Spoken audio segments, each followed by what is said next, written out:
If you followed my videos on twining a rug, you ended up with a nice thick mat.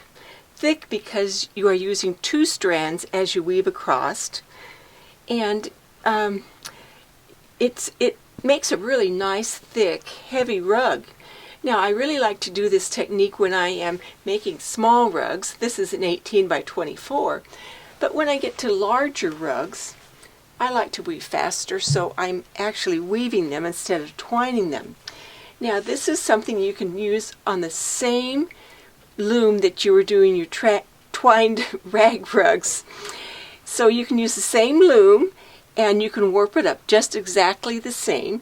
And if you missed that video, it's Twined Rag Rugs Part 2. So you can warp it up on the same loom, warp it up with sheets, and then weave it instead of twine it. Now for the warp, and the warp is the lengthwise threads of your rug, I either use sheets just like I did on the twined rugs, or I use cotton clothesline. It's a thin braided rope, and you can find it in the clothesline section or sometimes just in the rope section. So I get a fairly fine one, and make sure it's cotton, not nylon, and they're usually the braided cords. So they work perfectly well too. And to warp it up with the clothesline, warp it up just like you did with the sheets. Start a few inches away from the peg and warp it back and forth around the pegs, ending on the opposite side. So you can use the same loom, warp up the same method, and then weave it instead of twine it. Now, on the twined rag rugs, I showed how to do the hole and slot method of joining your sheets. You can also sew them together.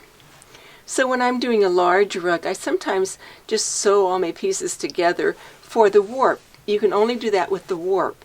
You can't do that for the weft because you can't weave with really long pieces. So if you're weaving instead of twining, remember twining is done with 2 strands twisted between each warp.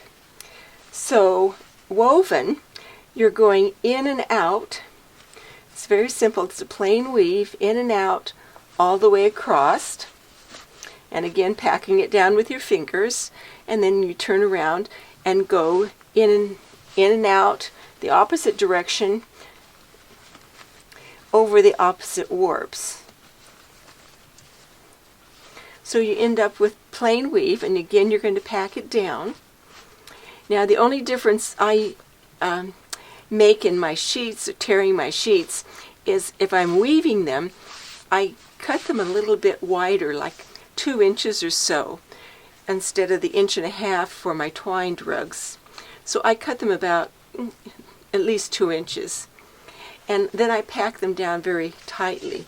But I want to show you how to do the first row, because the first row is actually a twined row. So you want to take your sheet, and you want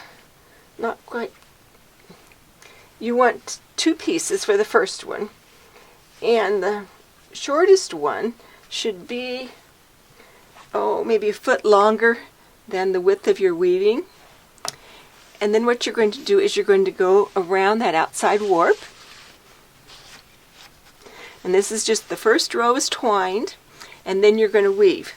So you go around that outside warp, drop the one that was in back, take the one that was in front, and go underneath the second warp. Drop that one, and take the one that's on top and go behind the next warp. And pack them down as you go. Do not pull them tight this way, pack them tight this way. So drop that one, take the one that was on top, and it goes behind. So the one that was on top always goes behind. I'm taking the one that was on top behind the next warp. So I'm going to do this all the way across. Remember, packing it tight down, but not pulling on it sideways. Okay, so this is a row of twining. So the one in front always goes behind the next warp.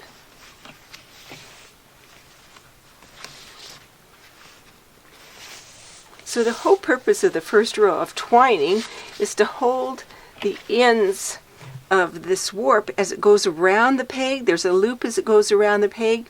If you don't secure that loop, if you went around just the warps, when you take it off the loom, the warps will actually fall out. So you want to make sure you twine your first row. So again, behind it. And this will secure your weaving so that when you take it off the loom, the warps don't pull out. You'll have a nice finished end to your weaving. So twining is really a versatile technique. You can make a lot of things with twining. They make twined baskets and twined bags, and twined rugs. So I'm going to continue this all the way across. Now I'm down to my last two warps. So I've gone around this one. Now I'm to the one with the knot. So remember, for the one with the knot, the first row you have to go around each of those, well, it's one warp, but each of those around, consider this 2 to start with. So you have to go around each one of those for the first row. Otherwise that warp will just pull right out when you take your weaving off the rug. So you want to go around both of those. And then you can hold those together as one.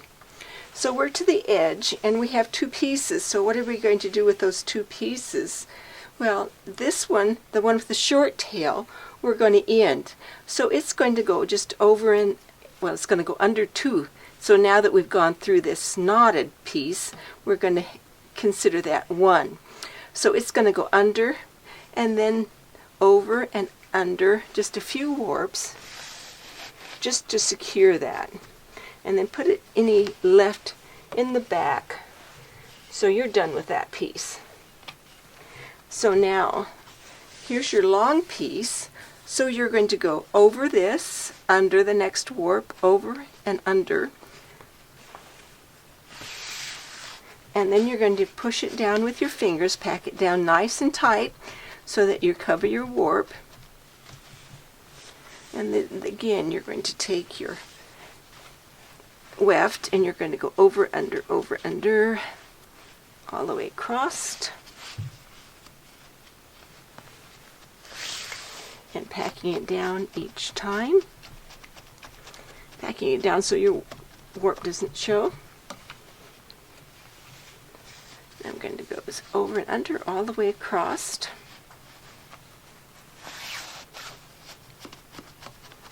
And it's easy to go over and under with your fingers. It's not like you need any tools. You just go over and under with your fingers. And then when you get to the outside warp, you're going to go around that. And then again, you're going to go over and under all the way across to this side.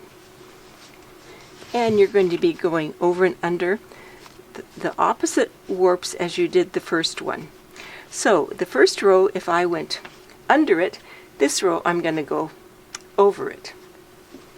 So you can see just one. And then when you get to the end of your weft here, you're going to add on a new piece.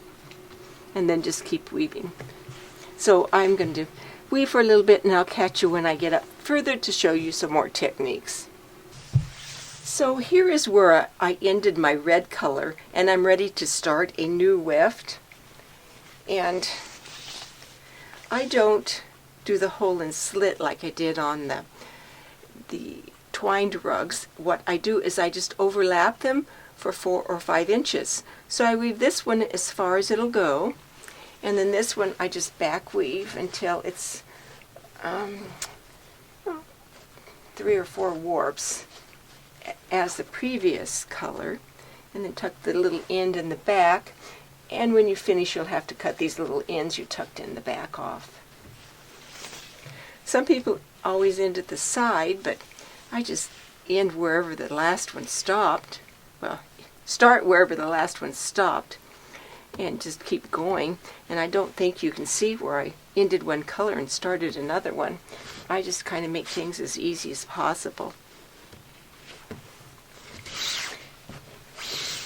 Now the other thing to remember is you don't want to pull it tight sideways, because this weft does not go straight across. It has to go up and down around these warps. So if you pulled it straight across like that, you would have an hourglass shape. So what you want to do is lay it in at a diagonal and then just beat it in from where you left off. Just beat it down nice and gently so it can go up and down around those warps.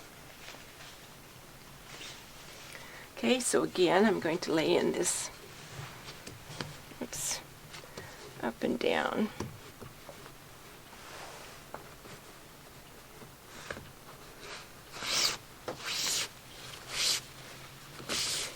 Try to get this so you can see what I'm doing here. But then beat it nice and gently, let it feed in as you're beating it down. So again, I'm going to go around those warps. And when I get to the end over here,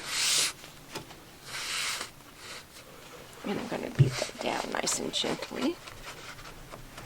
Beat it down gently first so that you can make sure it goes up and down around and you get enough weft in. Then you can beat it hard. Then you can go with the whack, whack, whack.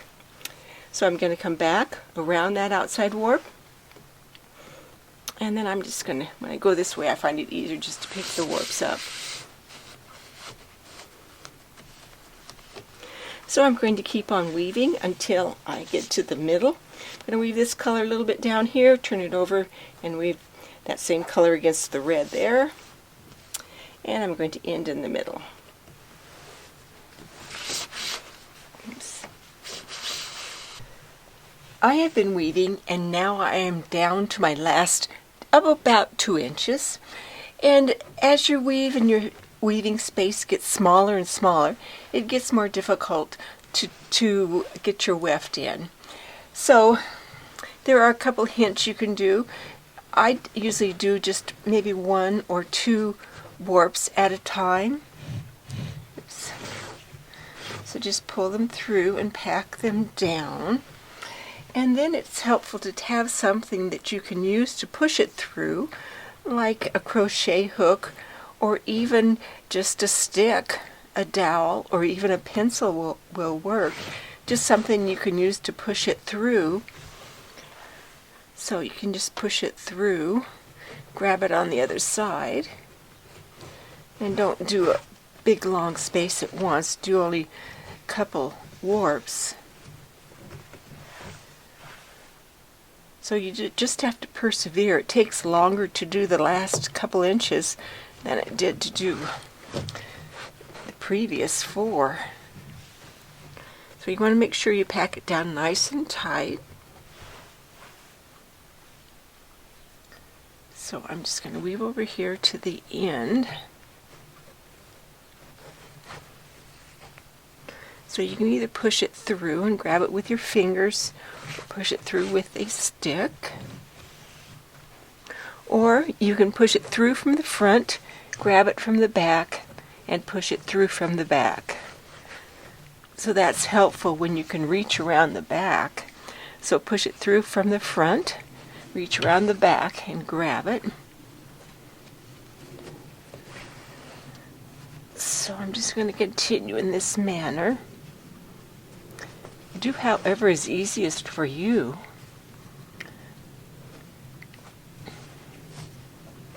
And then fill in the space till you get to as tight as you can get till you can't get any more rows in. And then I'll catch you again when I'm about at that point. So pack in as many rows as you can, and then when the tail, weave it back in maybe 3 inches and then back out. End it with it on the back side, and you'll have to trim that off afterwards. So join me for part 2 when I give you more hints and ideas on how to weave a rug. Thanks for joining me.